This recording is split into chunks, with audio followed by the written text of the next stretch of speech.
Abonnez-vous et cliquez aussi sur la petite cloche de notification pour ne rien rater de nos prochaines vidéos.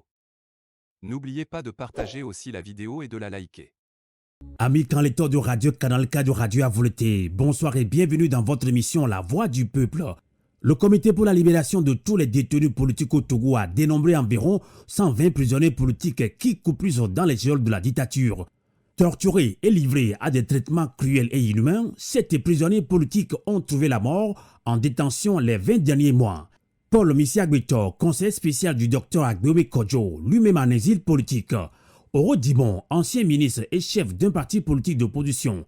Jean-Paul Omolo, activiste politique résident en Suisse, inculpé pour apologie de crime. Fovi Katakou, activiste et membre du mouvement citoyen Nubweke, inculpé pour apologie de crime. Les journalistes Ferdinand Haïté et Joël Lega, inculpés pour diffamation. Et ces personnes précitées sont venues grossir la liste des détenus politiques au Togo. Eh bien, amis, quand lecteurs de Radio Canal K de Radio à volonté, face à ces situations, pour beaucoup d'observateurs de la scène politique togolaise, ces successions d'événements seraient les signes visibles d'une fébrilité et d'une angoisse accrue de la dictature qui régente le Togo depuis plus d'un demi-siècle. Pour d'autres observateurs, il s'agit tout simplement des manifestations d'une volonté déclarée et assurée par le chef du gouvernement togolais, Victoire Tomenga Doué, de semer la peur et la terreur par tous les moyens afin de dissuader toute velléité de contestation au Togo. Le Togo est-il en train de renouer avec les démons de la répression politique aveugle? Doit-on parler de régression en matière des droits de l'homme? Eh bien, nous lançons le débat citoyen avec des défenseurs des droits de l'homme et acteurs de la vie sociopolitique au Togo. Merci de votre fidélité et de votre résistance sur radioavolonté.com. Et bien, radioavolonté.com et Radio Canal K, comme annoncé, nous accueillons nos 3 invités. Par coïncidence, on a 3 Kofi dans cette émission, c'est quand même bien. On accueille d'abord en ligne depuis la région parisienne, au milieu depuis la France, Kofi Kouté, bonsoir. Bonsoir Sylvain Amos, bonsoir à vos éditeurs. Et Kofi Kouté est ancien président de la CNDH, Commission nationale des droits de l'homme. On accueille toujours en France Kofi Nyazozon, bonsoir. Bonsoir monsieur Amos et bonsoir à vos auditeurs. Et Kofi Nyazozon est juriste, elle est membre fondateur du mouvement citoyen Nubweke et Kofi Nyazozon est également auteur du livre Togo, une république démocratique, c'est une question qu'il a posée. Donc, on va accueillir également dans cette émission La Voix du Peuple sur Radio à volonté. Et cette fois-ci, on va très loin au Canada. On accueille Kofi Sonopon. Bonsoir. Bonsoir Amos, bonsoir aux auditeurs de Radio Canal K et Radio à volonté. Et merci de m'avoir invité. Merci également pour votre disponibilité. Kofi Sonopon est ancien candidat à la mairie de Montréal et Kofi Sonopon est le principal promoteur de la plateforme perspectiveinfo.com et cette plateforme est créée pour soutenir sur tous les plans les journalistes togolais. Rapidement, on va entamer avec cette affaire des 2 journalistes qui sont arrêtés au Togo, affaire Ferdinand Haïté et Joël Lega. Ferdinand Haïté, il est directeur du journal L'Alternative et Joël Lega, directeur du journal Fraternité. Alors Kofi Kouté, vous avez suivi cette information. Je pense que vous êtes choqué en tant que défenseur des droits de l'homme. Vous avez suivi le procureur qui a inculpé ces 2 journalistes de diffamation. Alors, quelles sont les failles qui amènent le parquet à poursuivre un journaliste dans l'exercice de sa profession sur la base du code pénal? Puisque dans cette affaire, on se rend compte que le code pénal est plutôt préféré au code de la presse. Kofi Kouté. Merci beaucoup, Sylvain Amos, pour cette question. Je pense qu'avant de répondre au choix du procureur d'asseoir sa poursuite sur la base du droit commun, il convient, à mon sens, de rappeler en quelques mots les faits pour lesquels les 2 journalistes sont poursuivis. De ce que j'ai entendu, ils sont poursuivis pour, dit-on, diffamation et une plainte portée par le garde des Sceaux, ministre de la Justice.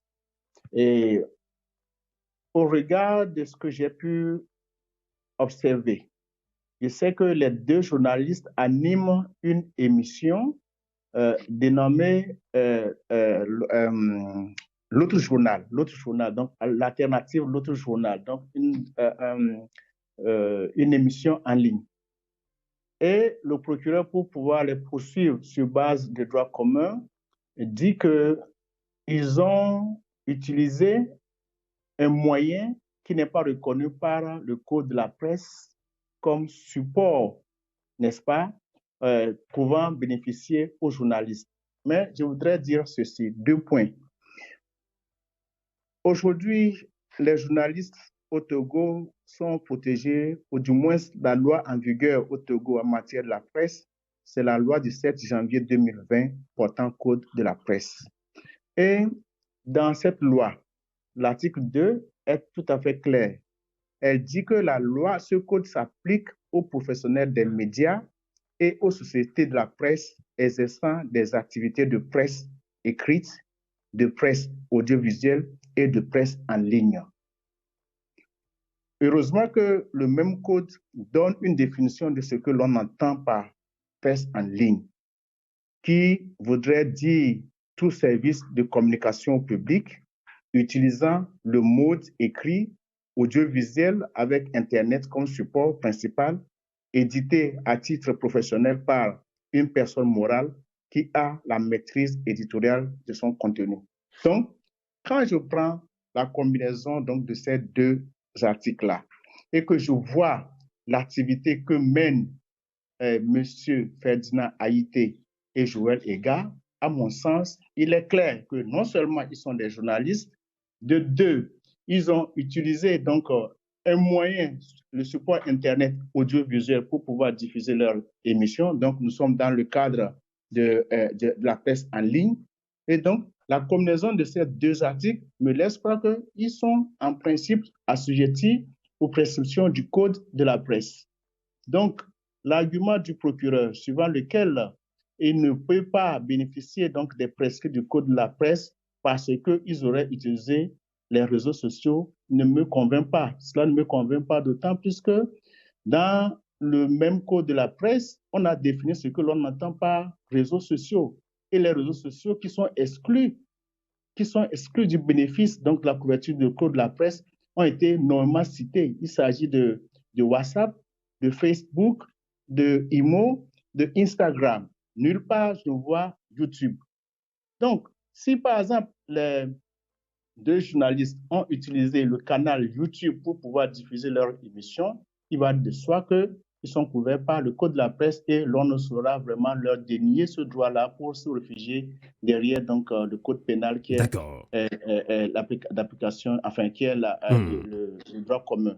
Voilà donc la précision que je voudrais apporter par rapport à cette première question. Donc Kofi Kounté, si je vous comprends bien, vous vous alignez également sur les explications de l'avocat de ces 2 journalistes, Ferdinand Haïté et Joël Ega. L'avocat aussi n'est pas d'accord avec le code pénal, ou bien le code pénal qu'on veut appliquer à ces 2 journalistes. Alors justement, le ministre de la Communication avait laissé entendre également quand le code de la presse et le code pénal, la limite est vite franchissable. Il avait essuyé des critiques, vous l'avez suivi également. Alors concrètement, Kofi Kounté, selon vous, quelle est cette limite et à quel moment on estime qu'elle est franchie par le journaliste ou bien ces journalistes? Je concède au ministre de la Communication ses propos, cela n'engage que lui, donc je ne peux pas faire mienne ses propos. Cela étant, je pense que tout corps de métier a une déontologie et a de l'éthique. Les journalistes qui exercent savent dans quelle est la déontologie de leur métier, quelle est l'éthique que doivent gouverner leur métier. Si on met cela de côté, si on veut maintenant aller dans le sens du ministre de la Communication qui parle donc de pas à franchir, je pense qu'il fait peut-être beaucoup de confusion parce qu'on ne peut pas passer rapidement du code de la presse vers le code pénal. Donc, je ne me retrouve pas dans ces propos et je ne peux pas les commenter, d'autant plus que c'est purement subjectif. Tout à fait. On va relancer en ligne depuis la région parisienne Kofi Nyazonzon. Kofi Nyazonzon, je l'ai dit, il est juriste, membre fondateur du mouvement citoyen Nubweke. Et Kofi Nyazonzon est également auteur du livre Togo, une république démocratique? C'est un point d'interrogation. Il a posé une question. Alors, Kofi Denoson, vous avez suivi cette affaire d'arrestation des deux journalistes, Ferdinand Aïté et Joël Lega. Des réactions, on a suivi des réactions un peu partout dans le monde entier, que ce soit au Togo et même à l'international. Amnesty International et puis Reporters sans frontières ont dénoncé l'arrestation de ces deux journalistes. Alors vous, en tant que membre de la diaspora togolaise, quelle est votre réaction? Eh bien, c'est la même réaction que toutes celles et ceux qui ont été surpris donc, par la situation. Et pour emboîter dans le pas à M. Kofi Kounté, il faut effectivement s'appesantir sur les faits pour savoir est-ce que les faits commis, d'une part, sont constitutifs ou non donc d'un délit, c'est-à-dire est-ce qu'ils doivent être soumis au code pénal ou est-ce qu'ils doivent relever ou est-ce qu'ils relèvent du code de la presse? Première question. D'autre part, il faut maintenant savoir si ces faits-là, à supposer même qu'ils relèvent du droit commun, est-ce qu'ils sont susceptibles d'être l'objet d'une mise en garde à vue et plus loin d'une détention préventive? Donc, l'un comme dans l'autre, eh bien, les faits, d'abord, ne sont pas définis, ou YouTube, si vous voulez, n'est pas clairement inscrit dans le code de la presse. Il n'est pas dit que, au titre de l'exclusion des réseaux sociaux, il est compris YouTube. On a mis autre quelque part. Maintenant, autre, pourquoi forcément mettre YouTube dedans? Dans la mesure où ce qui régit, comme l'a dit M. Kounté, ce qui régit donc le métier, la déontologie des journalistes, eh bien, c'est le code de la presse. Ce code-là n'apporte pas cette précision. Donc, du moment où cette précision n'est pas apportée, il serait difficile, à mon sens, qu'on puisse donc opérer sous le sceau du droit commun et donc soumettre nos concitoyens ou nos journalistes au droit commun ou au code pénal. Maintenant, envisageons plutôt l'hypothèse qui, naturellement, est celle du droit commun, c'est-à-dire ce qu'ils ont fait relève du droit commun. Est-ce pour autant qu'ils méritent de faire de la garde à vue, voire de la détention préventive? Je ne le pense pas. Parce que dans le code pénal ou la loi pénale, par principe, lorsqu'on met quelqu'un en détention, eh bien, c'est une exception. C'est-à-dire que la règle, c'est que la personne doit retrouver sa liberté. Et quitte à l'appeler plus tard, à le convoquer à une audience où il sera ou elle sera jugée. Maintenant, l'exception, c'est lorsque cette personne fait de la détention. Mais cette exception, le plus souvent dans la loi pénale, c'est que, eh bien, on vous maintient en prison afin d'éviter que votre mise en liberté ne contrevienne ou ne fasse disparaître la preuve du délit que vous avez commis. Or, aujourd'hui, les propos tenus tant par M.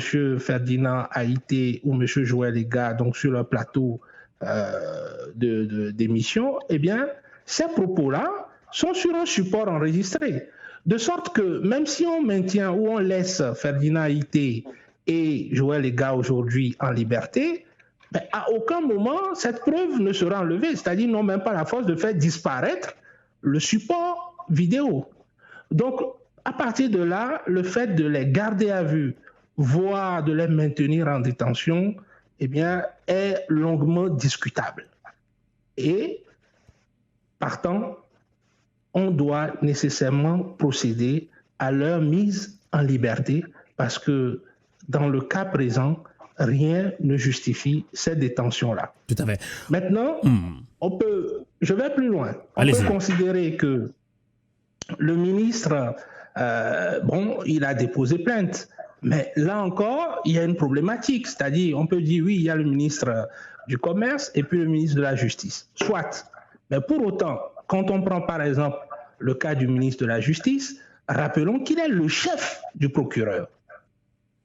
Alors, il dépose une plainte en sa qualité de ministre et donc il demande à son préposé, tiens, instruis-moi cette plainte-là. Est-ce qu'objectivement, cette plainte pourrait être instruite de façon impartiale, sans induire le sentiment d'une justice à la solde des plus forts? Je ne le pense pas. Tout à fait, donc, oui. Il y a autant d'éléments. Certains peuvent dire, oui, mais le ministre est un citoyen, et si on l'empêche de déposer plainte, eh bien, naturellement, il sera doublement sanctionné.